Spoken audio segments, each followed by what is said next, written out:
Hello दोस्तों, नमस्कार। मैं हूं आपका दोस्त धनेश और आप देख रहे हैं कृषक इंडिया कृषक भारत। दोस्तों, आज के इस वीडियो में मैं आप लोगों को बताऊंगा कि बिना दवाई के कैसे मुर्गी पालन कर सकते हैं। तो चलिए आज के इस वीडियो को शुरू करते हैं। दोस्तों, हमारे बहुत से किसान साथी मुर्गी पालन करना चाहते हैं, पर उनको दवाई के बारे में जानकारी न होने के कारण या हमारे देश में ऐसे कई जगह हैं जहाँ पर दवाई उपलब्ध नहीं है, वेटनरी शॉप नहीं है, तो वे चाहते हैं कि उनका जो मुर्गी पालन का काम हो बिना दवाई के हो, घरेलू उपचार से हो। आज आपको ऐसे तरीका बताने की कोशिश करूंगा जिससे हम बिना दवाई के, बिना मेडिसिन के देसी मुर्गी का पालन कर सकते हैं। दोस्तों, अगर आप बॉयलर की फार्मिंग करते हैं तो यह बिना दवाई के नहीं पल सकता। इसके लिए वैक्सीन और दवाई बहुत ही ज़्यादा ज़रूरी है। लेकिन आप देसी मुर्गी का पालन करना चाहते हैं तो आप बिना दवाई के भी कर सकते हैं। दोस्तों, हम मुर्गी पालन में जो दवाई उपयोग करते हैं उनका काम क्या होता है, इस पर थोड़ा विचार करें। उनका जो काम होता है वो होता है इम्यूनिटी बढ़ाना और दाना को पचाना, और इसके अलावा उसमें अच्छी तरह से ग्रोथ देना। तो क्या ये सारी चीज़ें हमें सिर्फ दवाई से ही मिल सकती है? तो इसका सीधा सा जवाब होगा नहीं। यह हमें आयुर्वेदिक चीज़ों से भी मिल सकती है। तो दोस्तों, अगर आप बहुत ज़्यादा मात्रा में देसी मुर्गी का पालन करते हैं तो आयुर्वेदिक तरीके से पालने की न सोचें। अगर आप 10,000 20,000 मुर्गी एक साथ पालते हैं तो सिर्फ ये जो मैं आप लोगों को बता रहा हूँ, ये 100, 200 या 300 मुर्गी पाल रहे हैं तो उनको आयुर्वेदिक तरीके से, जो पुराने पद्धति में मुर्गी पालन करते थे हमारे पूर्वज, उसी तरीके से हम पालने की बता रहे हैं। और उसमें थोड़ा सा कुछ सुधार करके आप लोगों को बताया जाएगा ताकि जो बीमारी है वो हमारी मुर्गियों पर ना आए। मुर्गी में मैंने जैसे कि आप लोगों को बताया कि उनका इम्यूनिटी बढ़ाना है, उनके जो दाना है उसको पाचन करना है, और पाचन होगा तो उसमें ग्रोथ भी होगा। लेकिन ग्रोथ के लिए भी हम कुछ आयुर्वेदिक चीज़ हैं जिसको उपयोग में ला सकते हैं। तो दोस्तों, मैं आपको ये सारी चीज़ें शुरुआत से ही बताने की कोशिश करता हूँ। जब से हम चूजा लाते हैं तब से मैं सारी चीज़ें आपको बताऊँगा। तो जैसे कि हम चूजा लाते हैं और गुड़ का पानी देते हैं, उसी तरीके से हमको इस देसी तरीके में भी गुड़ का पानी देना है, वो भी 3 दिन तक। 3 दिन तक आपको प्रति एक चूजे को 1 ग्राम के हिसाब से डेली आपको गुड़ का पानी देना है।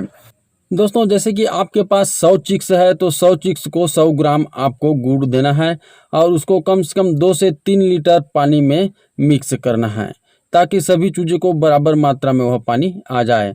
दोस्तों, गुड़ का पानी जो होता है वो मुर्गी के चूजे को स्ट्रेस फ्री करता है, क्योंकि जो चूजे हैं वो बहुत दूर दूर से आते हैं, कई जगह अदर स्टेट से भी आते हैं। आपके सेट तक पहुंचने में उनको कम से कम 1 से 2 दिन लग जाता है। उबड़ खाबड़ रास्ता होता है, और जब वो गाड़ी में होते हैं तो उनको कुछ दिखता भी नहीं रहता है, और वो छोटे से डिब्बे में पैक होकर के आते हैं, तो इसलिए वो बहुत ही ज़्यादा स्ट्रेस में होते हैं, और ऊपर से प्यास भी उनको लगते रहता है। तो जैसे ही हम उनको गुड़ का पानी देते हैं तुरंत उनको एनर्जी मिलता है, वो इधर उधर भागते हैं, अपने साथियों के साथ खेलते हैं। तो वो पूरे जो उनके साथ जो हुआ है, जो रास्ते में वो डरते डरते आए हैं, उसको भूल जाते हैं और वो स्ट्रेस फ्री हो जाते हैं। दोस्तों, इसके अलावा जो गुड़ का पानी है उसका काम होता है, जैसे कि आप देखेंगे शुरुआती दिनों में चूजे के जो पीछे वाला भाग है उसमें बीट चिपक जाता है, और चूजे की 2 से 3 दिन में मृत्यु हो जाती है। दोस्तों, जैसा कि मैंने आप लोगों को बताया, गुड़ का पानी 1 से लेकर के 3 दिन तक आपको देना है। उसके बाद चौथा, 5वां और 6वां दिन आपको फ्रेश पानी देना है, एकदम साफ। वो हो सके तो, जैसे कि गर्मी का मौसम है तो आप ऐसे ही नॉर्मल बोरवेल का पानी दे सकते हैं, लेकिन ठंड और बरसात का मौसम है तो आपको गर्म पानी को ठंडा कर लेना है, उसके बाद आपके चूज़ों को देना है। दोस्तों, आप लोगों को पता ही होगा कि 70% जो बीमारी है वो पानी से होती है, तो इसलिए आप पानी को गर्म करके चूज़ों को देंगे तो कोई भी बीमारी आने के चांस है वो कम हो जाएंगे। दोस्तों, 7वां, 8वां और 9वां दिन आपको देना है गिलोय का पानी, और गिलोय का पानी आपको बनाना है 1 लीटर पानी में 50 ग्राम गिलोय के तना को डालना है, और उसको अच्छी तरह से उबालना है, और उबले हुए पानी को ठंडा होने देना है, फिर अपने चूज़ों को उसको पीने के लिए देना है। आपको ये 7, 8 और 9वां दिन करना है। गिलोय जो है एंटीबायोटिक है और एंटी एलर्जिक भी होता है। इसमें आपके मुर्गी का जो है एंटीबॉडी बनेगा और शरीर मजबूत रहेगा, और कोई भी बीमारी आने से आपके जो चूजे को नुकसान होता था वो नहीं होगा और वो अच्छी तरह से बीमारी से लड़ पाएंगे। दोस्तों 10वां, 11वां और 12वां दिन आपको एलोवेरा पता होगा। एलोवेरा के जो बीच का जो भाग होता है, सफ़ेद वाला भाग, उसको लेना है 100 ग्राम। करेला का पत्ता का जो रस है उसको आपको लेना है 20 ml के लगभग, और नीम के पत्ता का जो रस है उसको आपको लेना है 20 ml के लगभग। इन सारी चीज़ों को आपको अच्छी तरह से मिक्स कर लेना है। उसके बाद उसको 2 kg दाना में मिला देना है और उसी दाने को आपको 3 दिन तक आपके चूज़ों को खिलाना है। दोस्तों आप इसको अपने चूज़ों को खिला कर देखिए, बहुत ही ज़्यादा यह जो है आपके चूज़ों को स्ट्रॉन्ग करेगा और उसके ग्रोथ में भी सहायक होगा, वज़न भी बढ़ाने में सहायक होगा। लेकिन दोस्तों ऐसा नहीं है कि आप कुछ भी दाना खिला दे रहे हैं और ये रस पिलाएंगे तो ये काम नहीं करेगा। आपको रेडीमेड दाना ही खिलाते रहना है अपने चूज़ों को, तभी ये अच्छी तरह से काम कर पाएगा। दोस्तों उसके बाद आपको 13, 14 और 15 दिन आपको देना है फ्रेश पानी। एकदम ताज़ा फ्रेश पानी दीजिए और इसको गर्म करके ठंडा करके भी दे सकते हैं। और उसके बाद आपको देना है 16, 17 और 18वां दिन आपको लहसुन, अदरक, शहद और काली मिर्च को अच्छी तरह से पीस लेना है और उसका जो पेस्ट बनेगा उसको आप पानी में मिला दीजिए। पानी में मिलाएंगे तो आप हल्का सा उसको चेक करके देखेंगे तो आपके गला में जो है ज़्यादा खरखराहट नहीं आना चाहिए, आसानी से पी सकते हैं। उतना मतलब मात्रा में इन सारी चीज़ों को डालें और फिर अपने चूज़ों को इसको पीने के लिए दें।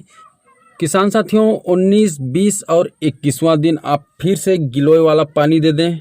उसके बाद फिर 5 दिन आप फ्रेश पानी दे दें। उसके बाद 27वां, 28वां और 29वां दिन आप जो एलोवेरा, करेले का पत्ता का रस और नीम का पत्ता का रस, जैसे कि मैंने आप लोगों को बताया था कि 2 kg दाना में मिला करके आपको देना है, तो वो वाला सिस्टम फिर से अपना लें। फिर 30, 31 और 32 दिन फ्रेश पानी दे दें। 33, 34 और 35वां दिन फिर से आप गिलोय वाला पानी दे दें। और दोस्तों जैसे ही ये 35 दिन का जो शेड्यूल है वो पूरा होता है, उसके बाद 15 दिन गैप करके फिर ये लहसुन, अदरक, शहद और काली मिर्च को दे दें। फिर 15 दिन गैप करके आप फिर से गिलोय वाला पानी दे दें। ऐसे ही आपको करते रहना है और दवाई का उपयोग आपको करना नहीं पड़ेगा। दोस्तों लेकिन आप आयुर्वेदिक चीज़ों में घरेलू उपचार के साथ आप अगर चलना चाहते हैं तो आपको कुछ सावधानी है उसको करना पड़ेगा। बायोसिक्योरिटी का अच्छी तरह से आपको पालन करना पड़ेगा। नमी वाला दाना जो है उसको आप नहीं खिलाएंगे। शेड में नमी नहीं होना चाहिए।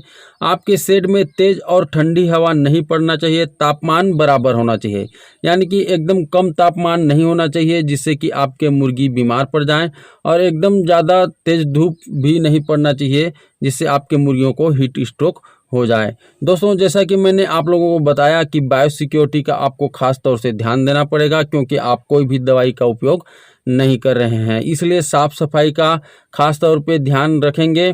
कोई भी व्यक्ति आपके शेड में घुसने की कोशिश करता है तो उसको घुसने नहीं देना है, दूर से ही आप उसे दिखा सकते हैं।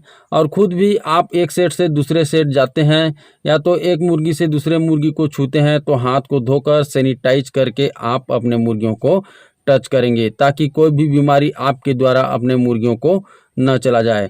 दोस्तों इस तरीके से आप मुर्गी पालन करना चाहते हैं तो कर सकते हैं, लेकिन इसके साथ आप एंटीबायोटिक के रूप में कोई भी एक जो है एलोपैथी दवा है वो रख लीजिए, जैसे कि टेट्रासाइक्लिन हो गया, लिक्सन पाउडर हो गया, या तो फिर आप एंड्रोफ्लॉक्सासिन, इन सारी चीज़ों में से किसी एक को रख लीजिए ताकि इमरजेंसी में काम आएगा, है ना।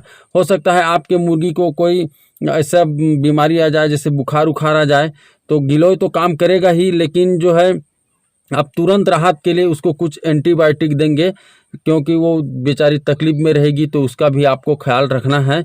और इसलिए आप कोई भी एक एंटीबायोटिक अपने पास रखिए, और इन जो मैं जैसे कि आपको घरेलू उपचार या कहें आयुर्वेदिक वाला दवाई बताया उसको भी चलाते रहें, ठीक है। बाकी कोई भी आपको समस्या आती है तो मुझे 74 71 16 86 16 पे व्हाट्सअप कर सकते हैं, मैं उसका जो है इलाज आप लोगों को ज़रूर बताऊंगा।